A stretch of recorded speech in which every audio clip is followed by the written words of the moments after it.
You were taught that to feel is to be fragile, that tears betray weakness, that anger must be silenced, that joy is fleeting, and sorrow a burden best buried. The world, in its rush toward control and precision, has neglected the sacred pulse of emotion, the quiet language of the soul. But the ancient ones knew differently. In the temples of Egypt, under starlit silence, emotion was not seen as noise to suppress, but as a sacred river to follow, a compass to transformation. Thoth, keeper of wisdom, did not shy from the heart. He listened to it as scripture. The first lie we must dissolve is this: that emotion makes us weak. In truth, emotion is the soul in motion, energy vibrating through our human form, carrying messages from realms unseen. What you feel is not an accident. It is alchemical data designed not to be judged, but decoded. When you cry, it is not failure. It is cleansing. When you burn with rage, it is not danger. It is the fire of change awakening within you. The problem is not the emotion. It is our resistance to it. The first Hermetic Law tells us all is mind. But to live it, we must understand mind is not only thought. Mind is vibration. And emotion is thought, made dense, thought made felt. It is the echo of belief in the body. When you feel unworthy, it is not just a thought. It is a vibration moving through muscle, breath, skin. And herein lies the hidden gift. If you can feel it, you can free it. Let us pause here. Breathe with me. Think of the last time you tried not to cry, the last time you smiled through pain, the last time you said, "I'm fine," when your chest was tight with ache. Where did that emotion go? Not into the void, but into the body, the field, the cells. Suppressed emotions do not die, they calcify. But when you meet them with presence, when you say, "I see you and I welcome you," they soften, they rise, they transform. This is not indulgence. This is alchemy. Thoth speaks not to deny emotion, but to master it, not by force, but by becoming its steward.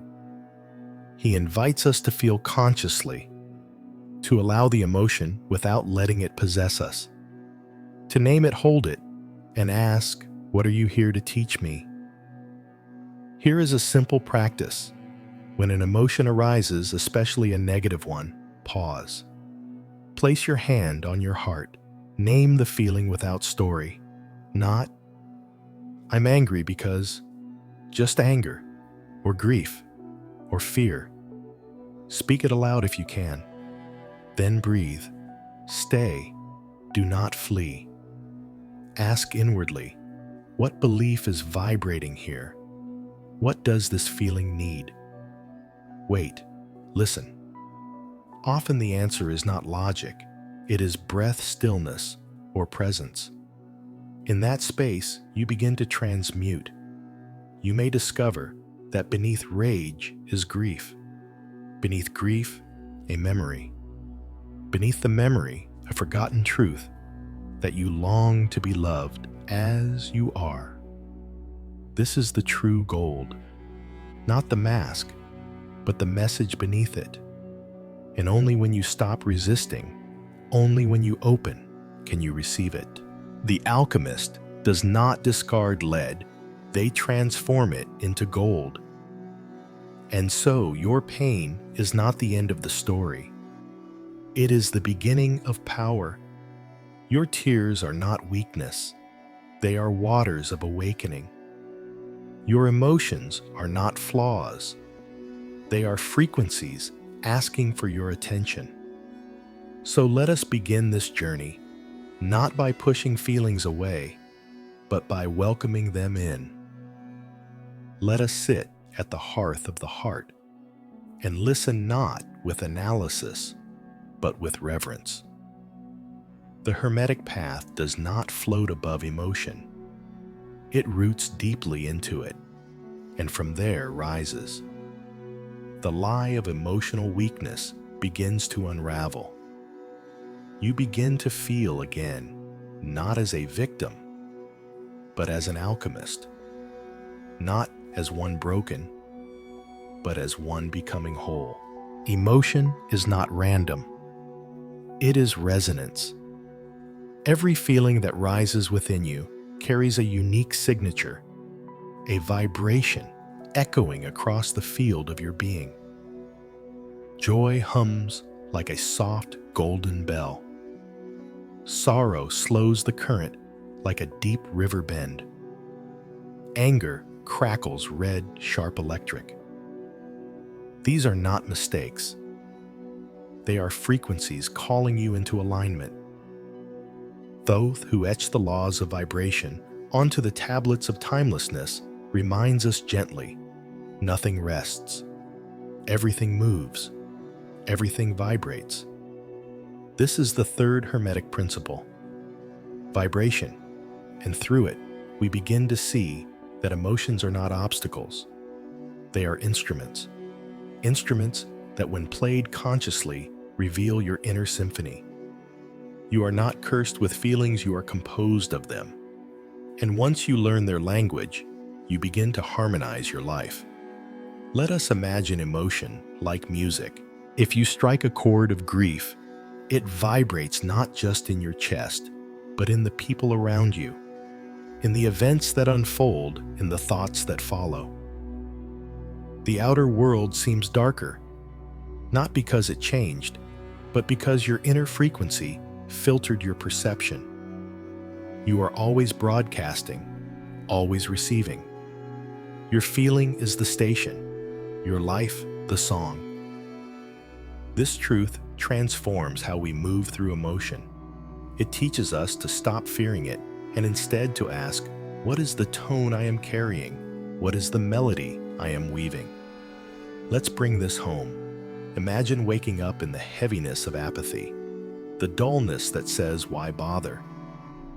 The mind might blame circumstance, the weather, the job, the endless repetition of routine. But if you pause, just for a breath, and listen, you may find that the apathy is not your enemy. It is a slowed vibration, asking for your attention. It may be saying, you are disconnected from what moves you. You are longing to feel. And in this realization, a shift begins. You light a candle. You step outside and feel the air. You place your hand on your heart. Slowly, the frequency lifts. Emotion cannot be forced, but it can be tuned. Like an ancient harp, your heart responds to gentle fingers, not violent pulling. The more lovingly you attend to your feelings, the more they reveal their teachings. Thoth reminds us, awareness is the first tool of the alchemist. Not judgment, not suppression, just pure compassionate observation. When sadness comes, observe. What thought feeds it? What story echoes underneath? What belief is asking to be rewritten? The more attuned you become to emotional frequency, the more powerfully you can transmute. Not by pretending joy, but by honoring what is, and then lifting it. This is the secret of vibrational mastery. You do not fight the frequency. You raise it breath by breath, thought by thought, act by sacred act. Here's a practice to work with emotion as frequency. At the close of day, sit quietly. Recall a strong emotion from the past 24 hours. Name it. Now, ask yourself, if this emotion had a sound, what would it be? A color? A rhythm? Let the image arise. Feel it fully. Then ask, what frequency would I like to experience now? Is it peace? Wonder, love? Let that tone enter your mind's ear.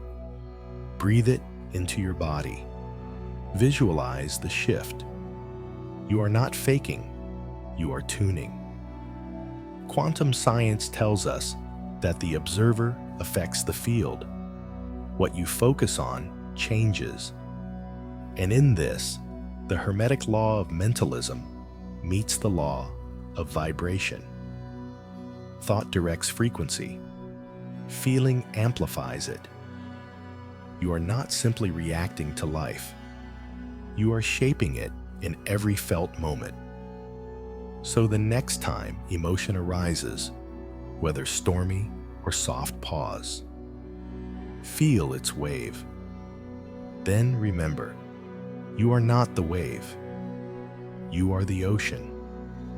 You can feel the current and still choose your course. You can let the emotion move through without becoming it. You are the one who tunes, the one who harmonizes. This is not denial.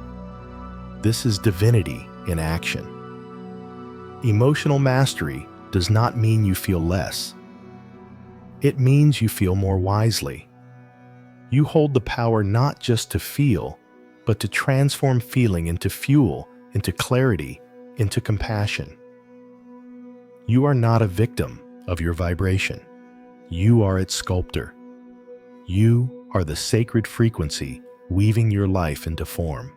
The heart is not just a symbol of love. It is a furnace, a sacred flame, a crucible, where the rawest elements of the human experience are transmuted into something divine. It is not a passive vessel. It is the center of spiritual alchemy. Thoth, with his emerald wisdom and lunar gaze, shows us that the true philosopher's stone is not hidden in mountains or ancient scrolls. It is within the sacred fire of your own chest. In the temple of Hermetic Law, the heart is the seat of the fourth principle, polarity.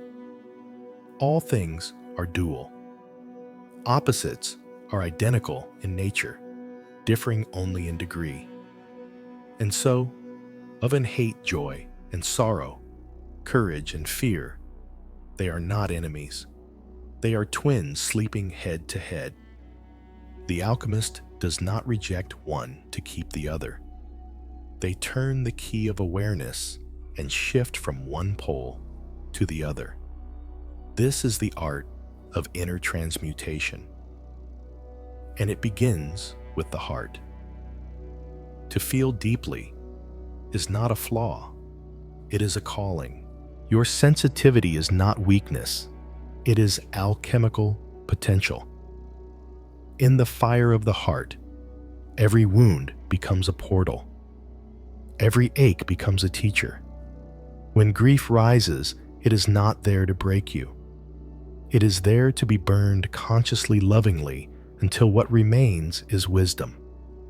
When you hold pain in the crucible of presence, it begins to reveal its hidden gold.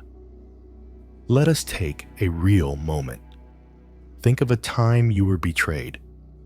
Your chest clenched, your breath shortened, your mind raced to protect and retaliate. That is natural.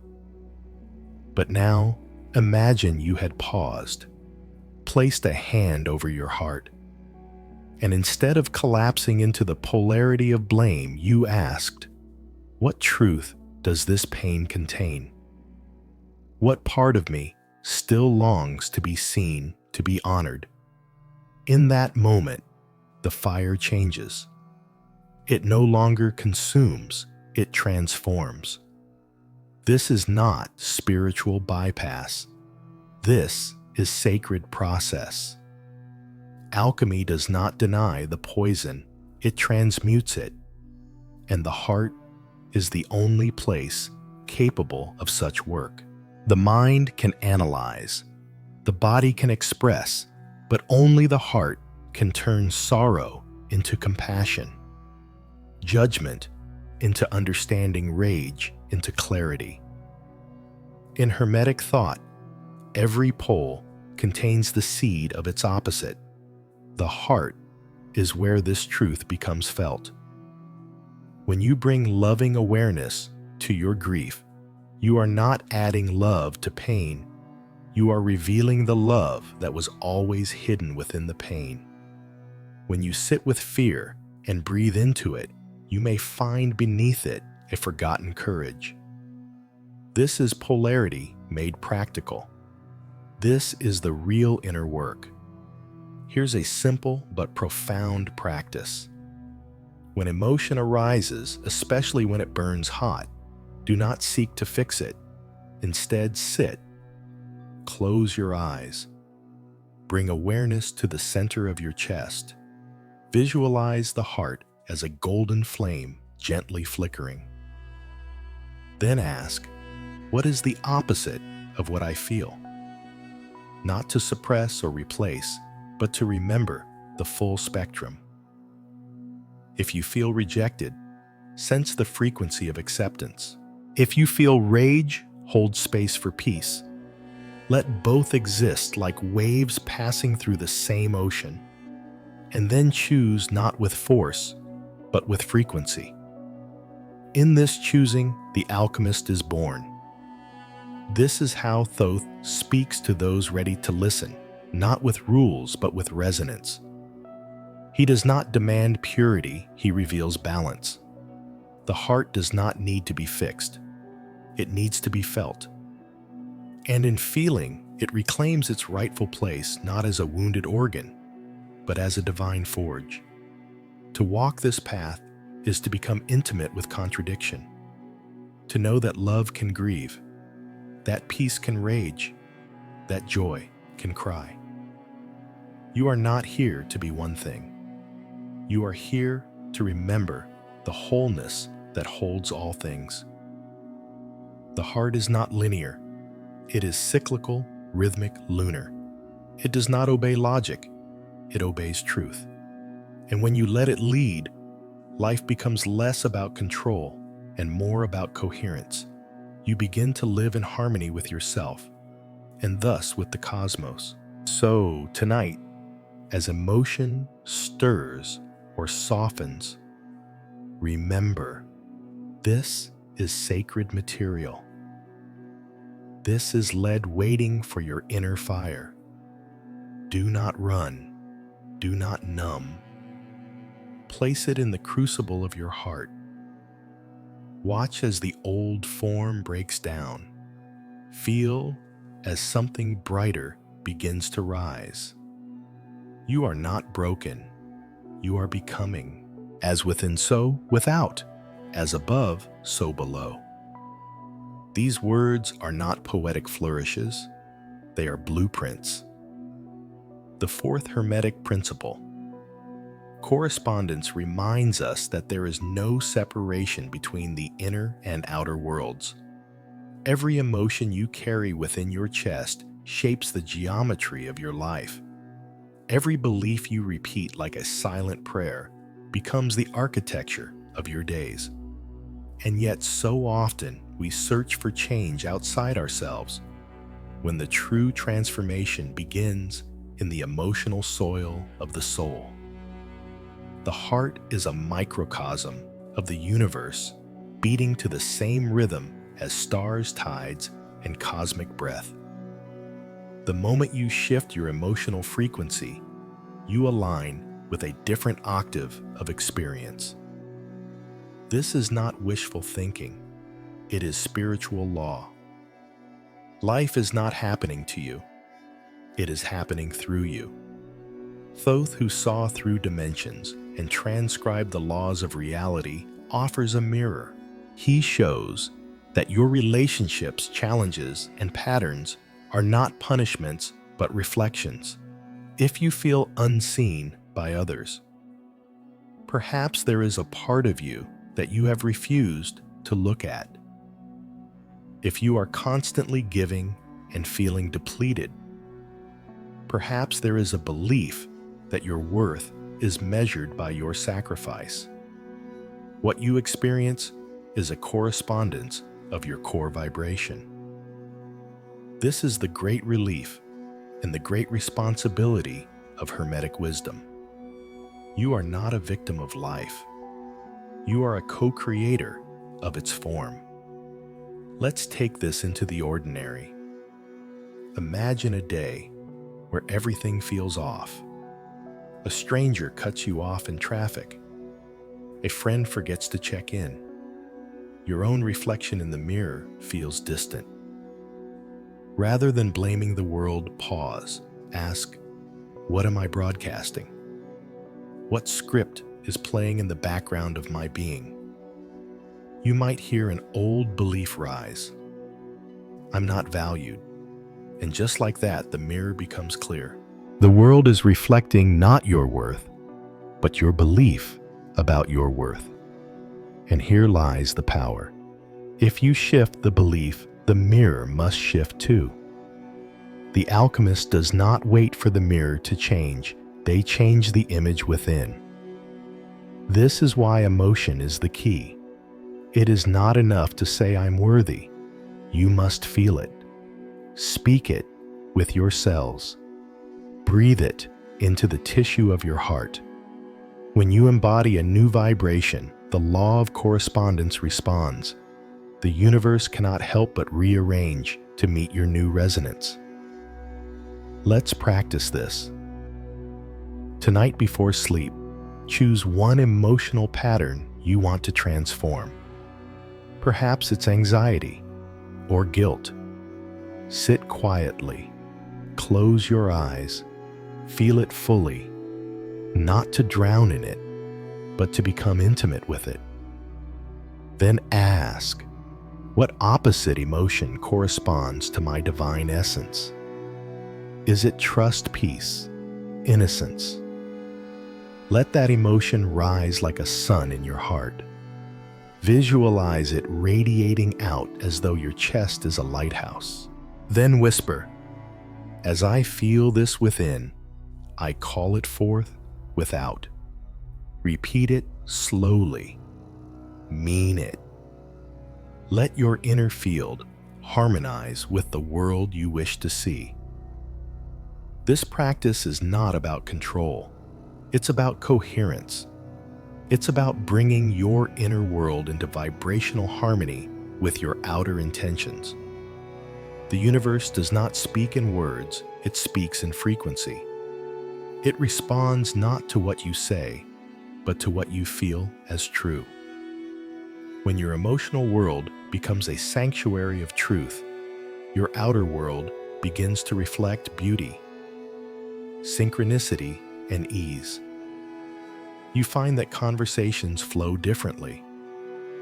Doors open, the right people appear, and even when they don't, you no longer take it personally.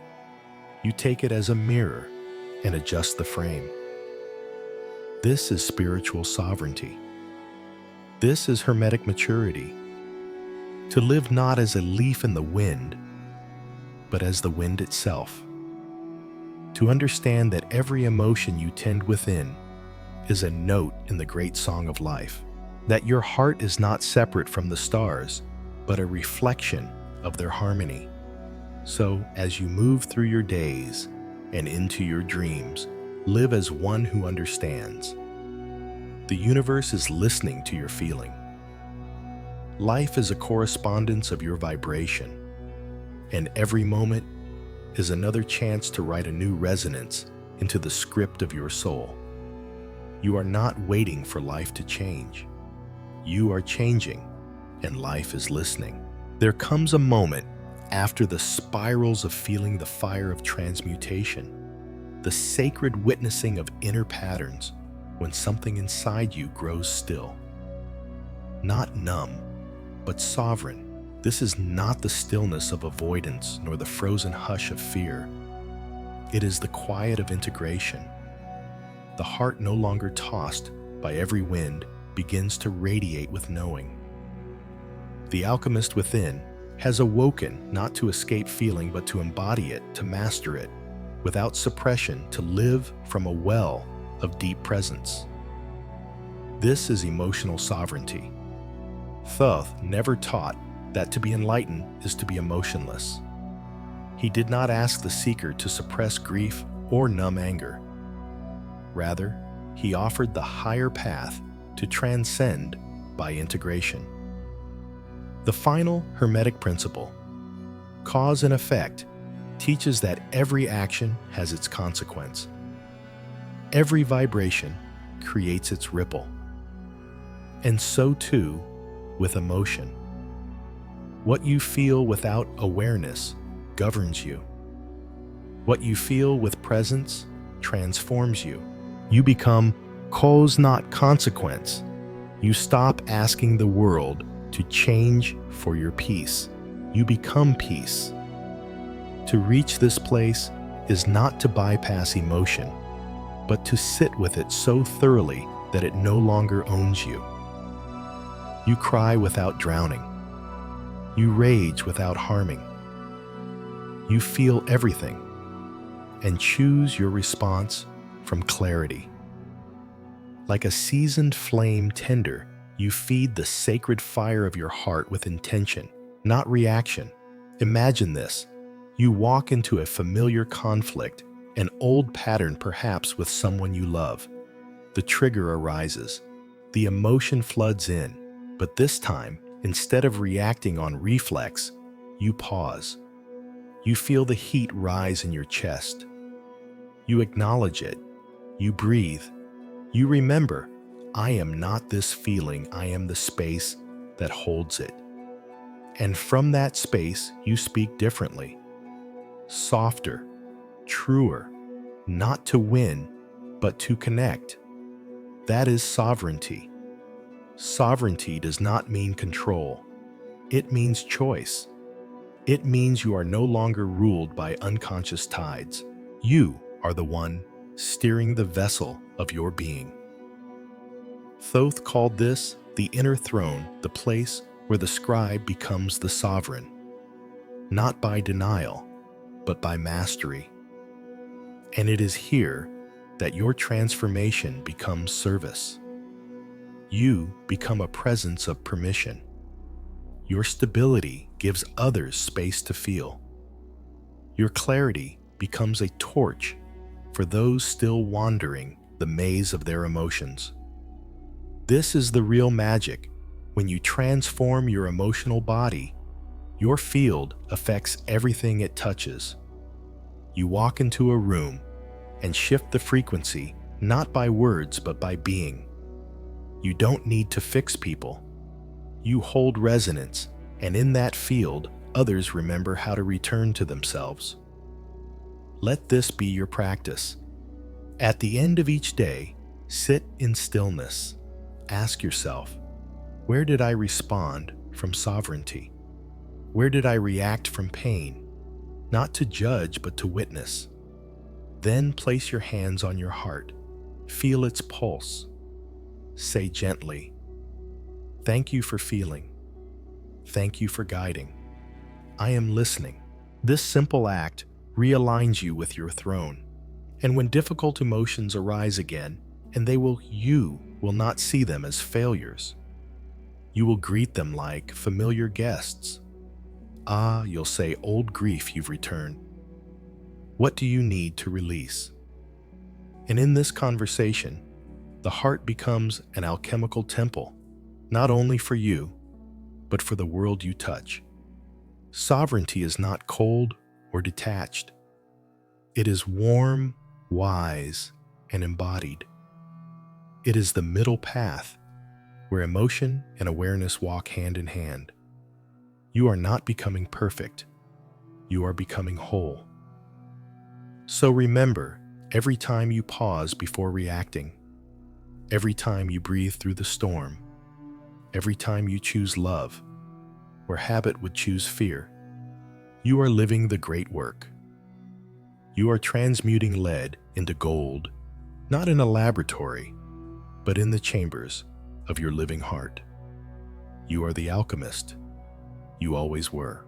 And now, beloved soul, as the fire cools and the echo of these words settles into the still water of your being, breathe.